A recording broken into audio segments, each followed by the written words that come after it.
You wake up. The room is silent, but it is not a peaceful silence. It is a thick silence, a colorless silence. You pick up your phone reflexively. You slide your fingers through videos, emails, notifications. Nothing gets stuck. Nothing rings. Everything looks the same. Everything sounds silent. You get up, go through the automatic ritual, brush your teeth, wash your face, maybe drink a cup of coffee, and you go on. But there's something strange. Not with what's happening around you, but with what's not happening inside you. You're not exactly sad, but it's not okay either. Just numb, as if the soul had put on headphones and silenced the world, as if the heart was there, beating, but in silent mode. You are present, but distant. You talk, respond, work, deliver. But inside, it is as if you are seeing life behind thick glass, as if everything is happening in another room, as if you have forgotten where your emotion lives, and nobody notices. Because you learn to simulate presence, to smile automatically, to say that everything is okay, even when you don't even know what okay is anymore. But deep down, you feel, or rather, you feel that you don't feel. This is the hardest part to explain, because the problem is not pain, it is absence. It is the emptiness that sets in when nothing else seems to matter. Not work, not relationships, not yourself. And this absence tires you. Because contrary to what people think, numbness is not light. It weighs, it drains, it paralyzes. It turns you into a silent version of yourself. You ask yourself, what's wrong with me?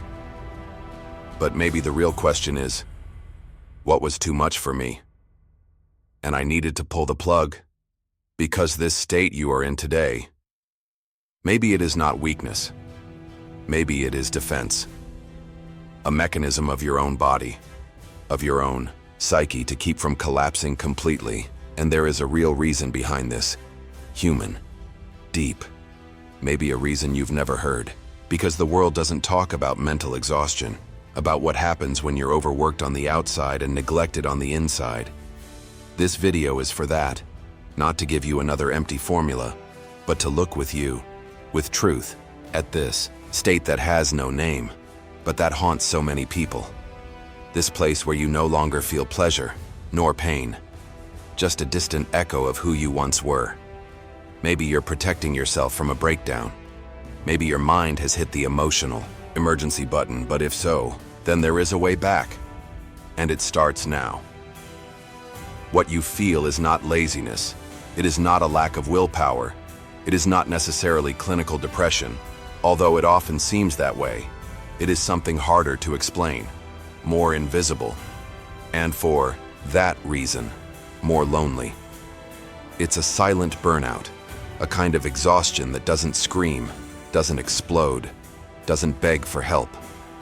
It just slowly turns off the lights, like an entire house being turned off, room by room, until all that's left is the bare minimum of functioning, getting up, doing your chores, responding when someone speaks to you. But inside, everything is dark. It's a tiredness of feeling, to react, of being constantly on alert. You spent so much time dealing with pressures, expectations, small everyday traumas, internal and external demands, that, at some point, your mind decided, it's better to switch off, and that's what she did. You've been going into energy-saving mode, turning off your enthusiasm, turning off your desire, turning off your anger, your sadness, even your joy, because it all started to seem too much, too loud, too intense, too unbearable. And when feeling becomes a risk, the mind protects, it retreats, it numbs. This is how emotional numbness is born. A state in which you still exist, but you no longer recognize yourself, because the things that once moved you now don't spark anything. The people you loved seem distant. The projects that excited you now make you sleepy. And that's not weakness. That's the result of years of trying to be strong, from years of trying not to stop, from years of trying to be productive even when tired, to be pleasant, even when frustrated, to be functional even when empty. But the body demands it. The soul screams. And when you don't listen, it goes silent. And the silence that remains is what you live today. But the most dangerous thing about this numbness is not the numbness itself. That's what he hides. Because the more time you spend disconnected from yourself, the harder it is to remember what you felt, what you dreamed of, what you wanted, what hurt. And without that, you start to forget who you are. Because there is no identity without emotion. There is no personal truth without feeling. Ignoring this burnout only deepens the wound. Because you start living on autopilot, you start to doubt your own ability to feel emotions. And deep down, you start to believe that maybe that's how it really is. That maybe it's too late. That maybe you'll never feel the same way again. But it's not too late. What you feel, or haven't felt, is legitimate. It's understandable. It's human. Your mind has created a defense, and it has saved you. But perhaps now it is time to turn off this survival mode, to start gently turning on the lights inside, to let the emotional world come back, even if in small doses. Because apathy is not the end. She is the reflection of everything you have endured in silence. And this video is the beginning of remembering. What if this numbness isn't a flaw of yours? What if it is, in fact, a protection, a shield created without you realizing it, to withstand a type of pain that the modern world refuses to name? Emptiness. Yes, the void. Not the emptiness that appears in catchphrases on social media, but the real emptiness. The one that slowly grows inside you, silent, invisible, subtle. Like a shadow that spreads without asking permission. It doesn't arrive all at once. It settles in, and this emptiness didn't appear now. It grew. Every time you held back a scream so as not to disturb. Every time you ignored a dream because it seemed too unreal. Every time you kept quiet about a truth to fit in with the environment, to not break, to be accepted. You were cutting off pieces of yourself, one by one, until what was left no longer felt so much, and his mind, wise as it is, found a solution. Numbness. Turn off. Mute. Mute. Because if you feel less, you suffer less. If you expect less, you get frustrated less. If you desire less, you get disappointed less. And so you survive. But at what price? This is the question that marks the turning point. Because what was once a protection, today imprisons you. The armor you built to avoid feeling pain also prevents you from feeling pleasure. The wall you built against anguish also blocks enthusiasm, passion, love. You don't feel it as much. But he doesn't live that long either. And what seemed like relief turns into suffocation. Because you realize that you are existing, but you are not experiencing. You are inside your body, but outside of yourself, watching the world go by without being able to move with it. This apathy, then, is not just a psychological symptom. It is an existential expression. It reveals that something in you is collapsing, not the visible collapse of screaming, of crying, of crisis, but the deeper collapse, that of someone who no longer sees meaning, who no longer finds purpose, who no longer feels it is worth giving in, because they are afraid of not being able to cope if they fail again. It's a cruel paradox. What protects you from pain also prevents you from living. But what if this isn't the end? What if the numbness is actually the beginning? A sign that your body is tired of pretending to be normal, that your soul is asking for a break, that something inside you is still resisting. And that's exactly why you feel this weight, because the opposite of pain is not comfort, it's numbness. And being numb is still a sign that you feel, that there is something in you that hasn't died, that has just hidden itself, that has just protected itself. And maybe now, with more awareness, you can start talking to that void, not to fill it with distractions, but to understand what it wants to tell you. Because emptiness is not the end. It is the space where your truth can finally be born. The worst human pain is not suffering. It's not knowing why you suffer. This statement echoes in the work of Viktor Frankl, an Austrian psychiatrist who survived concentration camps and formulated logotherapy, a therapeutic approach based on a simple and brutal idea. Human beings can endure any suffering, as long as they find meaning in it. But what happens when this sense is lost? What happens when you wake up every day, complete all your tasks, respond to all your messages, and yet everything feels empty? That's where emotional apathy arises. Not as a weakness, not as an illness, but as a silent cry of the soul, an existential alert, a silent protest of something inside you that can no longer bear living, disconnected from what really matters. Frankl said that existential emptiness is the evil of the modern century, and you are part of it, because we live in a time of excess, an excess of stimuli, opinions, demands, but also of absence, an absence of purpose, of real presence, of deep connections. We are connected to the entire world, but disconnected from ourselves. You feel it, and you're not alone. Millions of people are walking around anesthetized, not by choice, but by exhaustion, because they were pushed to live at a pace that demands everything, but gives nothing back. That demands productivity, image, control, but offers no silence, pause, or meaning. And in this scenario, apathy is understandable. She is not cowardice, she is a reaction. Nietzsche, even before Frankl, already intuited this truth. For him, the problem was not suffering itself, but the emptying of meaning. He said, "He who has a why can bear almost any how. But when the why dissolves, the how becomes unbearable." And that's exactly where you are. You don't feel less because you are weak.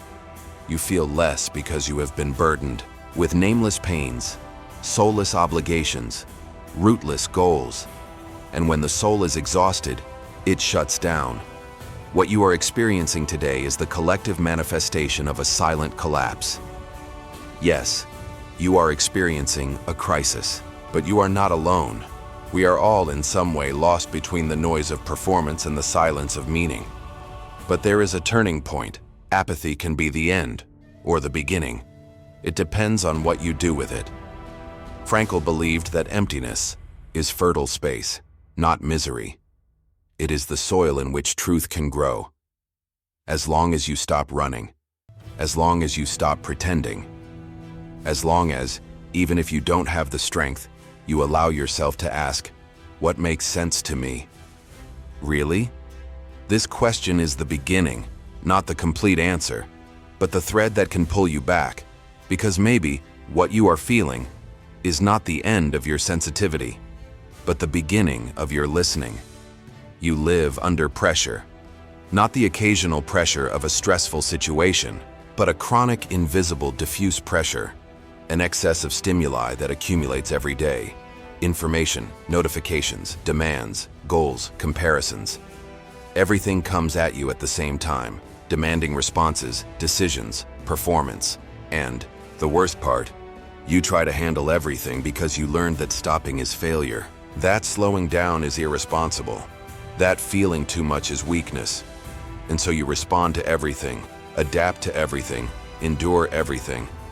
Even when, inside, something inside you is already starting to give way. You live in a constant state of vigilance, not the kind of alert that protects you from immediate danger, but a type of psychic hypervigilance, a state in which your mind never turns off, because it feels like it's always being tested, always in debt, always late, always falling short. It's as if you were a computer with 1,000 tabs open, running, processing, trying to keep the system running until it doesn't work anymore, until the system overheats. So what happens? The mind pulls the plug and everything goes blank.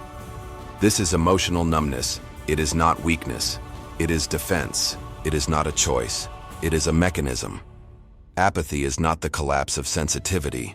It is the emergency brake of the unconscious, when the brain can no longer handle so much expectation, so much demand, so much contradictory information. It does what it needs to do to avoid burning out the system. It shuts down the channels of emotion. You keep working, but you don't feel it with the same intensity anymore. It's like being present, but with the sound muffled, with the colors faded, with the soul in airplane mode. And the cruelest thing is that, on the outside, everything seems normal. You still deliver, respond, even smile. But on the inside, it's like you're watching the world pass by through the window of a speeding car. Everything passes by, but nothing touches you, and this nothing starts to consume you. Because emotional silence is not peace, it is absence. It is the feeling that even if you are doing everything right, you are not living, you are just surviving. Mental exhaustion is not just tiredness, it is the accumulated overload of everything you felt and were unable to process, of everything you kept quiet, repressed, and put off until later. And the mind at some point says, enough, but not with words, with silence. It is this silence that you feel today, but understanding this is the first step, because when you realize that apathy is a mechanism, not a flaw, you can stop blaming yourself and start taking care of yourself. Start treating this disconnection not as a weakness, but as a cry for help from within. Maybe your soul is saying, I can't pretend everything is okay anymore. And that could be the most sincere sentence of your life. What if your apathy is the price you pay for never learning to stop? Be honest. How many times have you truly slowed down? I'm not talking about taking a weekend to rest your body. I'm talking about stopping to feel, to listen, to simply be with yourself, without distraction, without goal, without performance. The answer most likely is almost never, because you grew up in a world that turned rest into guilt, that associated pause with laziness, that taught that those who stop lose. And so you kept going, always on the move, always in search of something, of approval, of results, of control, until his body couldn't take it anymore. And that's when something subtle but devastating happened. You stopped feeling, and he began to confuse this with being empty. But you are not empty. You are numb. You feel nothing, because you have felt too much, because you have endured too much. Because inside, there is an accumulation of unprocessed emotions that have become too big to be processed. Anger, sadness, frustration, anguish. Everything has been piled up, repressed, pushed to a corner. And since you never learned to deal with it, your mind decided to protect you, as anesthetizing, transforming too much into nothing, excess into silence, pain into indifference. But this nothing is not light. It weighs, it isolates, it disconnects you from who you are, from what you love, from what matters, and you start to lose yourself. You start to doubt your sensitivity. You start to wonder if you were ever different, if you ever felt with intensity, and that's where the danger appears. Because the absence of pain feels like relief, but it is an illusion. It's your body in emergency mode. It's your soul putting you in airplane mode, not because it's given up, but because it's screaming for a break that you refuse to give. Because it's silently saying, I can't feel it all alone anymore. And that's where the question comes in that you may never have had the courage to ask, what if this numbness is the most sincere cry for help your body has ever made? What if it's the muffled scream of someone who was never allowed to stop? Someone who had to be too strong, too discreet, too productive, always too much, for everyone but himself. What if this apathy is not an absence of emotion, but an excess of emotion that you never had the time or space to understand? Looking at this is uncomfortable, but it is also liberating, because if what you feel is protection, then you don't need to blame yourself anymore. You do need to listen. Maybe this nothing you feel is just the surface of a whole sea of things that have been silenced. And maybe now, with care, with presence, with truth, you can start diving in again, not to drown, but to, for the first time in a long time, feel alive again. You are not broken. You are in survival mode, and that changes everything. Because what you have been feeling, this emotional anesthesia, this apathy that turns your days into gray repetitions, is not a defect of yours. It is not a sign that you have failed as a human being, as a professional, as a son, as a friend. It is in fact a protective mechanism, a request for a break that your unconscious made when you could no longer sustain the pressure of feeling everything, because feeling everything, all the time, is brutal. And as contradictory as it may seem, feeling less can be a form of self-love, a primitive love, an instinct that says, if you keep feeling like this, you won't be able to handle it. Emotional anesthesia is, then, a silent alarm, not a sign of the end, but a sign that something inside you still resists, still wants to care, still wants to preserve. You feel less, because deep down you are trying to protect yourself from feeling too much. This is the truth that you may never have heard, because the world around you wants you to keep functioning. It wants you to smile, to produce, to post, to respond. And when you can't, it tells you that you have a problem, that there's something wrong with you. But what if it's not a problem? What if it is a deep emotional intelligence, which has only manifested itself in a raw, silent, instinctive way? What you experience is not an absence of emotion. It is unelaborated excess. It's an excess of expectations, of obligations, of forced silences, of repressed desires, of versions of yourself that you had to pretend to be in order not to disappoint, to not bother, to be accepted. And every time you silenced something true, it built up, until the system couldn't handle it. And so now, everything seems distant, disconnected, too silent. But here's the twist. This silence, if listened to carefully, can become your healing. Because when you stop fighting apathy and start listening to it, it speaks. It whispers truths you didn't have the courage to name. It points you to what has been ignored, to what needs attention, to what inside you still beats. You don't need to break through this anesthesia forcefully. You need to welcome it gently. Maybe the first step isn't to feel everything again.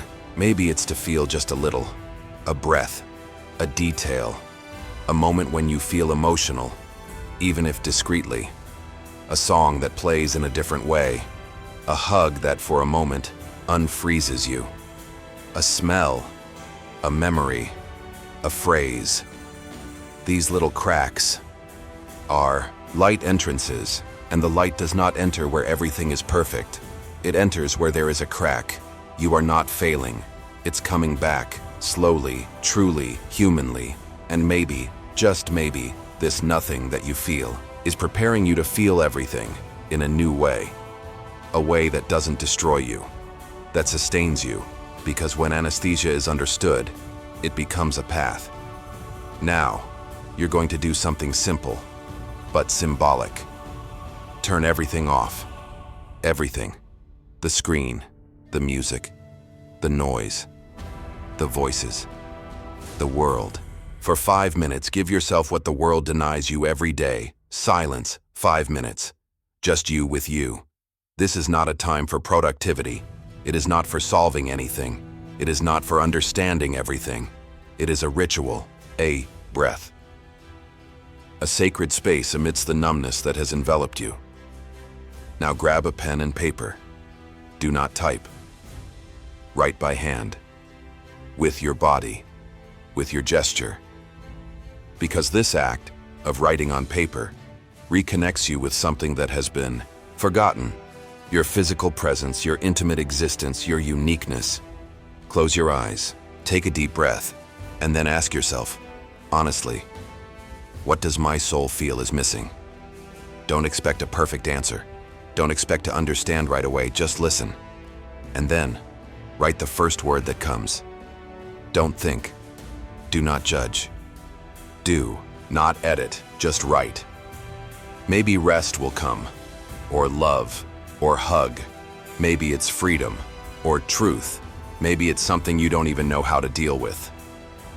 But when you see it written down on paper, you'll recognize it as something of yours, something that was locked away in some deep corner of your soul, waiting for just that, a space, an invitation, a gesture of listening. This word is a thread, and you can follow it. You may ask, When did this start to be lacking? Why did I stop giving myself this? What inside me learned to live without it, and now cries out for it? You don't need to write a whole text. One word is enough, because that word is the first sound after silence. It's your soul saying, I'm still here. And maybe when you see that word on paper, you cry or feel nothing, and then feel something, or stay silent for a few more minutes, looking at her. All of this is valid. This is not a response exercise, it's a ritual of reconnection. Emotional anesthesia creates a dense field between you and your truth. And only small gestures, small touches, small pauses can cross this field. Writing this word is one of those gestures, and it won't heal you alone. But it will remind you of something essential. You are not completely lost. There is still a way. There is still presence. There is still something inside you that you miss. And that, just for that, proves that you still miss it. And if you feel, you can go back a little bit every day, one gesture at a time, with true listening, with the courage to return, not to the world, but to yourself. The absence of meaning does not kill, but it numbs silently. This phrase is not in books, it is in bodies. It is in the dull eyes you see on public transport, in the automatic smiles at meetings, in the prolonged silences that dominate the late evenings. It is in the hearts that keep beating, but without haste, without direction, without brightness. You recognize this because somehow you feel it too. The numbness didn't come suddenly. It set in gradually, in the excess of goals and lack of meaning, in the tiredness that never goes away, in the rush that leads nowhere, in the addiction to performance, in the fear of stopping, and discovering that once stopped, you no longer know who you are. But now perhaps you are seeing more clearly. You are not empty. You are protecting yourself. You feel less because you have already felt too much. Because there is a story inside you that was forgotten amidst the noise. A why that was lost among the hows of routine. A soul that, tired of not being heard, decided to remain silent in order to survive. But there is beauty in that silence, because it is not the end. He is pause. He is seed. He is the gap through which the light begins to return. Every word you wrote, every breath you took, every time you stopped to listen to yourself, and even for a few seconds, was a step back, a return to sensitivity, to truth, to the possibility of reunion. You don't need to rush. The soul does not return in a hurry. She comes back with presence. And now, I invite you to continue this process, not just listening, but saying. Write in the comments, what do you feel you have lost and would like to find again? Maybe it's a word. Maybe it's a memory. Maybe it's something you haven't said in years. But it still lives in some corner of your chest, waiting for the moment to breathe again. Write. Because sometimes, that's all it takes. One word, a simple confession, a phrase that says, I feel it too, and suddenly, what was numbness becomes communion. This space here, this video, this moment, can be a meeting point. Not with ready-made answers, but with people who are also relearning how to feel, who are also returning home inside, who also want to exchange numbness for meaning. The absence of meaning does not kill, but living with meaning saves. And maybe, by writing your word in the comments, you will begin to open the door to your soul. And by doing this, even if in silence, even if in fear, you will be saying, I'm still here. And that, just that, is the beginning of everything.